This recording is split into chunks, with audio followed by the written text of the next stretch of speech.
تنسى الاعجاب والاشتراك في القناة. فريمات لو لا، ومن راح يستفاد اكثر، اصحاب الاجهزه الضعيفه لو القويه؟ وايضا بهذا الفيديو راح نتكلم عن اضافات التحديث الجديد، المود والاضافات الجديده اللي انضافت ويا الشبح. بالبدايه لا تنسون تصلون على سيدنا محمد وتدعمون هذا الفيديو باللايك. ومثل ما معودكم انتم اول ناس تحملون التحديث، في حال ما وصلك التحديث تقدر تحمل التحديث اذا باليوتيوب من الرابط اللي موجود بالوصف، واذا بالتيك توك من الرابط اللي بالبايو، واذا بالفيسبوك من الرابط اللي موجود بالتعليق الاول. وهسه خلينا نبدا بالفيديو. اولا راح يتوفر عندنا مود جديد، وهذا المود راح يكون اسمه ليله الاشباح، وهوايه اضافات توفرت بهذا المود. بالبدايه هذا المود او المنطقه الرئيسيه راح تكون موجوده بمكانين، هذه اللي اشرت لكم عليها بالخارطه. بالاضافه راح تكون عندنا مناطق فرعيه. بس هسه خلينا نتعرف على هذا الشبح. شنو راح يفيدنا هذا الشبح اللي راح يكون مثل الرفيق؟ هذا الشبح اللي راح يكون رفيقك دائما بالجيم راح تكون باضافات رهيبه. فتعالوا خلينا نتعرف على هذه الاضافات. بالبدايه حتى تفعل اضافات هذا الشبح تحتاج الى هذه الاضافات. هذه الاضافات راح تلقاها موجوده عندك بالمود او تلقاها متوزعه بشكل عشوائي داخل الخريطه، وكل وحده من هذه الاضافات لها وظيفه خاصه. فاولا راح تكون عندك اضافه البالون الملحق، وهذه الاضافه من خلالها راح تفعل عندك هذا البالون تقدر تتنقل به بسرعه وتطير به. الاضافه الثانيه هو الدرع الحارس، وهذا الدرع راح تقدر تستخدمه وراح يكون لك كفر، والمميز بهذا الدرع راح تقدر تتنقل به وانت تمشي. بالاضافه راح تقدر تدخل على المباني وراح يكون موجود وياك، فيعني راح يكون لك كفر اسطوري. الاضافه الثالثه اللي هي مصلح الدروع، وهذه الاضافه رهيبه. اثناء الفايت اكيد انت راح تدمج درعك، فتلقائيا هنا مصلح الدروع اذا كنت مفعلها راح يتم اصلاح درعك تلقائيا بدون ما تبدل الدرع.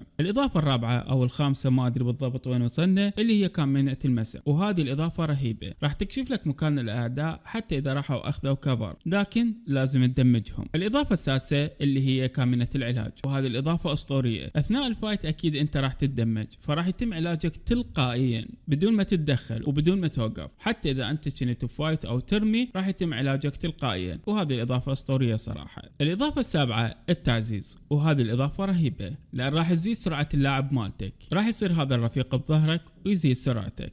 واخر اضافه اللي هي خوذه الشبح، وهذه الاضافه راح تتفعل في حال احد دمجك بالراس، فراح تتفعل عندك وتقلل دمجك بالراس. هذه كل الاضافات راح تكون هي موجوده بهذا الشبح، وراح تقدر تفعلها بداخل الجيم. وهسه تعالوا خلينا نتكلم عن اضافه جديده راح تتوفر بهذا التحديث. ببجي موبايل اعلنت عنها بالسابق لكن لغت ورجعتها بهذا التحديث، اللي هي السلاسل الفائقه. شنو هذه الاضافه؟ تعالوا خلينا نتعرف عليها. اولا هذه الاضافه راح تفيد اصحاب الاجهزه الضعيفه اكثر من اصحاب الاجهزه القويه. اولا هي راح تقلل من جوده العرض البصري، يعني اللعبه ما راح تكون بنفس الجوده اللي راح تكون بالسلاسل العاديه. لكن انا ايش راح استفاد اذا فعلت هذه الاضافه؟ راح تستفاد بتحسين اداء اللعبه وتقليل استهلاك الطاقه على جهازك، يعني راح تكون عندك لعبه سلاستها قويه. بالاضافه ما راح تستهلك بيانات هوايه من المعالج، يعني راح تكون عندك فريمات عاليه وراح يختفي من عندك اللاج نهائيا. بالاضافه راح تنخفض عندك درجه حراره الجهاز او راح تختفي، وراح يقل عندك استهلاك الجهاز للبطاريه. يعني انت اذا كان الشحن يكفيك لمده 4 مباريات، فاذا فعلت هذا الخيار راح يكفيك لمده 8 مباريات تقريبا. وهذا باختصار هو السلاسل الفائقه اللي انضافت جديد بهذا التحديث.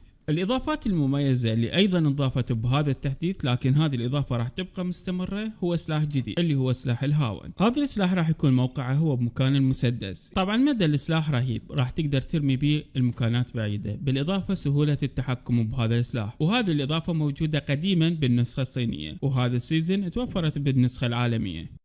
وهسه تعالوا خلينا نرجع للمود ونتكلم عن باقي الاضافات. توفرت اضافه ايضا جديده اللي هي المكنسه الطائره، وهذه المكنسه راح تقدر تتنقل بها بداخل الماب وسرعتها توصل لل90، بالاضافه سهوله استخدامها، وايضا تقدر تستخدمها سلاح وتدمج بها الخصم، بس دمجها ما راح يكون قوي. ومن الاضافات القويه اللي توفرت بهذا التحديث، هذا التحديث متروس اضافات، هي هذه الابره اللي اسمها مصل للغضب، وهذه الابره استخداماتها رهيبه. اولا راح تزيد سرعتك، ثانيا راح تزيد القفزه مالتك، يعني قفزتك راح تكون اعلى. بالاضافه راح تكون عندك هذه الحركه، وتتذكرون هذه الحركه نزلت باي مود اللي تقدر تهاجم بها الخصم. هسه خلينا نتعرف على المناطق الجديده او المناطق الفرعيه اللي انضافت بهذا التحديث. اولا راح تكون عندكم منطقه تجمع الاشباح الجبانه، وهذه المناطق راح تكون هي متوزعه بالخارطه، وبس راح تروح عليها راح تظهر لك من هذه الحاويات الاشباح، فانت مطلوب من عندك تقتل هذه الاشباح حتى تحصل على لوت منها. وايضا هذه المنطقه اللي راح تروح بيها وتفعل الموسيقى، ومنطقه بايخه بصراحه صراحه حتى ما انصحكم تروحون عليها. هذه اهم الاضافات بهذا التحديث. اكو اضافات ثانيه واكو انجازات وشغلات ثانيه، لكن راح تكون في فيديو ثاني راح اتكلم لكم عنها بالفيديو القادم. لهذا السبب انتم لازم تشتركون حتى بس انشر الفيديو يوصلكم. وبالاخير لا تنسون اذا لحد الان ما وصلكم التحديث تقدرون تحملوه من الرابط اللي موجود بالوصف.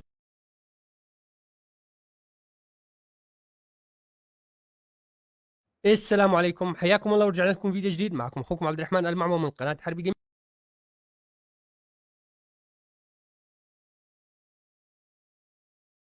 اتوفر تحديث 4، وهذا الفيديو راح يكون هو شرح لهذا التحديث. راح اشرح لكم عن الاضافه الجديده اللي هي السلاسل الفائقه، شنو فائدتها وشنو عملها، وهل راح تفيدكم بداخل الجيم وشنو تاثيرها على اللاج، وتزيد عندكم